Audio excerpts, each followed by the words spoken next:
Avec notre diététicienne Aurélia Jourdan-Garcia qui est avec nous. Avant de voir en image un petit peu le régime en général, je parlais tout à l'heure d'aliments brûle-graisse. On a tous entendu parler de ça. Nicole, vous avez entendu parler de l'ananas? Tout à fait. L'ananas qui brûle les graisses, hein, c'est un petit alibi. On se dit à la fin du repas, on va se faire une tranche d'ananas. Qu'est-ce qu'en pense la diététicienne? Alors, c'est vrai, c'est faux. Donc, c'est vrai que tous les fruits qui sont riches en fibres, comme l'ananas, effectivement, ont une facilité à absorber les graisses qu'on va consommer au cours d'un repas. Mais là, à brûler les graisses et à faire maigrir, c'est faux. Bah oui, bien sûr. D'accord. Ça va réguler le transit, ça va permettre de réguler le transit, ça va éviter les effets de constipation. Mais de là à réellement maigrir, non. Bon, c'est mieux qu'un gâteau au chocolat pour le régime. Oui, non, mais on est bien d'accord, c'est un fruit, c'est une base de fruits. Mais brûler des calories... Il faut faire du sport, excusez-moi, mais il faut faire du sport, il faut faire de l'activité physique. Bah justement, parle-t-on de sport dans notre régime en couleur. Vous allez voir, nous avons enquêté d'où viennent les régimes. Regardez. Ah, le soleil revient, bientôt les vacances, la mer, le sable, les lunettes de soleil et le maillot de bain. Oh non, faut que je fasse un régime. Vous avez déjà entendu cette phrase? Oui, c'est un grand classique. L'été arrive et avec lui les privations. Il faut bien le dire, le mot régime est un dérivé du latin regere qui signifie régir. Pourtant, l'expression régime alimentaire définit simplement la façon dont on peut se nourrir, pas forcément l'intention d'une perte de poids. Les Grecs et les Romains de l'Antiquité l'avaient déjà compris. La diatia, le dérivé de diète en grec, était un véritable mode de vie, centré sur le contrôle de soi et la modération alimentaire. Aujourd'hui, la culture du régime a plutôt pour objectif d'affiner nos silhouettes le plus vite possible. Mais attention, régime brûle-graisse, régime à base de protéines, à base de fruits ou à base de rien, c'est pas très bon pour la santé tout ça. En 2017, l'Agence nationale de sécurité sanitaire de l'alimentation a donné ses préconisations pour une alimentation équilibrée. Limiter la consommation de viande rouge et la charcuterie. Désolé pour les fans de saucissons. Et l'ennemi numéro 1, c'est le sucre, bien sûr. Allez, on oublie un peu la perte de poids et on se concentre sur notre bien-être. Car avoir un bon régime alimentaire peut aussi prévenir certaines maladies. Par exemple, le régime crétois diminuerait de près de 60% les risques de cancer et de 70% les risques d'infarctus. Bon, avec tout ça, moi j'ai une petite fringale. Allez, bon appétit. Aurélia, je vous ai vu hocher la tête par moment. Non, il est très intéressant ce reportage, il est très intéressant. La seule chose qui est un petit peu dommage, c'est qu'on ne va pas parler de l'état émotionnel de la personne. C'est ça qui est l'approche psychologique dans la démarche de perdre du poids. Et c'est ça qui est un petit peu dommage, mais non, il est bien fait, non. Nicole, vous avez déjà fait un régime? Alors, je n'ai jamais fait de régime, mais j'accompagne énormément de personnes, effectivement, avec des problèmes de poids, qui me sont envoyés par des médecins, que ce soit d'anorexie ou boulimie. Et je suis tout à fait d'accord, en fait, l'aspect psychologique et émotionnel, c'est fondamentalement essentiel. L'image de soi, en fait, elle est porteuse de notre histoire. Donc, tout ce que nous ingérons, en fait, a à voir avec notre manière d'avoir fréquenté l'alimentation et le rôle qu'elle a joué dans notre vie. Donc, moi, je suis tout à fait d'accord. En fait, on ne peut absolument pas envisager des choses qui peuvent être dangereuses si les gens ne savent pas le sens que représente leur alimentation. Il y a quelque chose qui est passé assez vite dans le reportage, mais on parle de régimes draconiens, de régimes qui font grossir. La diététicienne, elle en pense quoi? Mais c'est logique, c'est parfaitement logique. Le corps, il a des besoins nutritionnels. Par jour, il doit avoir tant en protéines, tant en lipides, tant en glucides. On va adapter en fonction de chaque personne. À partir du moment où vous lui donnez moins, mais il n'est pas content, forcément. Déjà, le cerveau, il n'est pas content. Ce qu'il dit, je suis en restriction, il n'aime pas ça. Dans sa tête, c'est famine. Il n'aime pas ça, il associe à ça. Et en plus, le corps ne va pas aimer non plus parce qu'il se dit, j'ai pas mes besoins qui sont couverts. Donc, automatiquement, la personne va maigrir vu qu'on réduit l'apport énergétique. Qu'est-ce qui va se passer au bout d'1 mois ou 2 mois de ce type de régime draconien, restrictif? La tête, vite, il faut qu'on recompense, il faut vite qu'on remange tout ce qu'on s'est privé. Donc le cerveau va dire vite, remange. Trouble du comportement alimentaire, déjà de 1. Ouais. Effet hyperphagique, boulémique.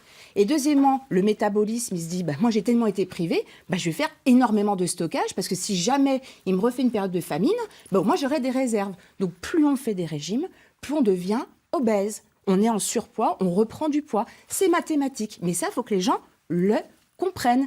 Il faut surtout aussi qu'il y ait une réglementation de notre profession où c'est les diététiciens nutritionnistes qui établissent des programmes alimentaires ou des médecins endocrinologues ou médecins nutritionnistes et les faiseurs de régime qui n'ont pas de diplôme, qui se vantent avec des qualificatifs de coach, machin, etc., arrêtent de faire du massacre sur les gens. Je fais une petite parenthèse. Attention notamment sur les salons, dans certains endroits où on vous accueille avec la blouse blanche. Vous savez, la blouse blanche, oui. on se dit, ça y est, c'est quelqu'un c'est un qui vient médecin. du domaine Oui, médical, tout à etc. fait. Alors que pas du tout. Nutritionniste, j'ai rien contre les nutritionnistes, mais c'est pas un diplôme d'État, contrairement à la diététique. Parenthèse refermée, Merci. c'est important parce que vous parliez de médecins endocrinologues, etc. Ça veut dire, et on connaît tous des gens autour de soi qui ont fait des régimes et qui derrière ont repris des kilos. Donc, régime hyperprotéiné, régime hyper fruits, régime hyper machin, régime hyper truc, tout ça. Il y a tous les farfelus, il y a le régime pleine lune. C'est quoi, c'est le régime Le pleine lune régime pleine lune, en fait, vous mangez que des légumes pendant la pleine lune et puis vous allez maigrir. Non, mais il faut arrêter, quoi.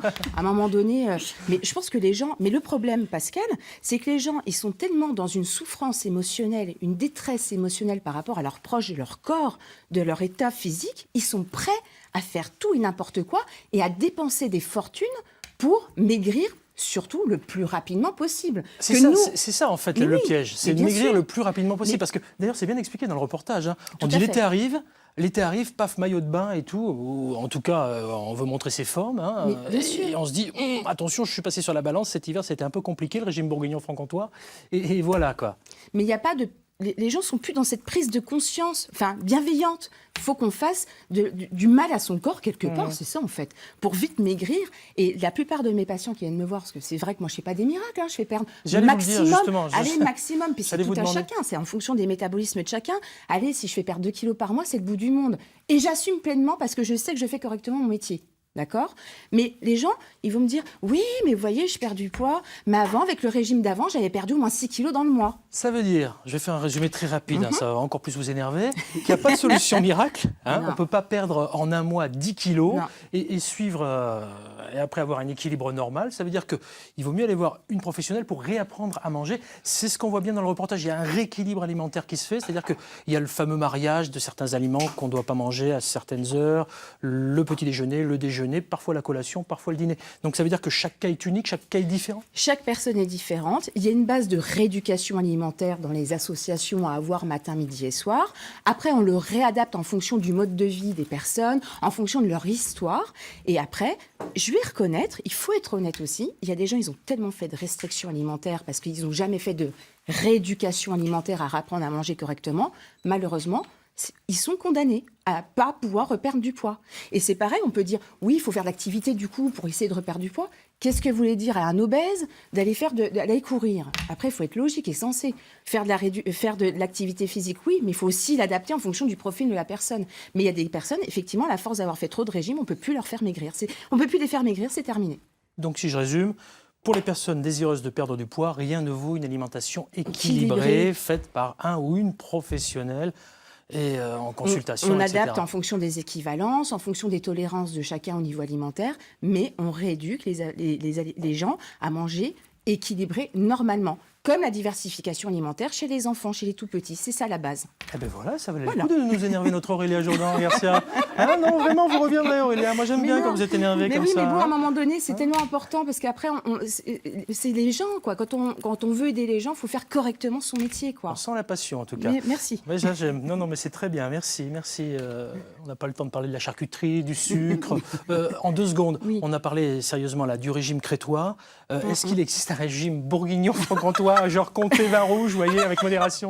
Écoutez, l'hiver, une fois par semaine, le samedi soir, pourquoi pas? Il faut garder aussi la notion de plaisir. Voilà, la notion de plaisir, j'aime ça. L'équilibre, c'est aussi la notion de mettre en place la notion de plaisir de façon, alors fréquencée bien sûr, dans la semaine, mais on le garde. Eh bien super, du plaisir, on va en avoir encore d'ici la fin de cette émission. Vous restez avec nous, le temps pour moi de vous signaler à vous qui nous êtes fidèles que vous pouvez tout simplement aussi nous appeler. Le numéro va s'afficher sur votre écran. Voici le numéro vert qui est là, le 0805 383 383 et le Facebook Les Matins de France 3 Bourgogne-Franche-Comté.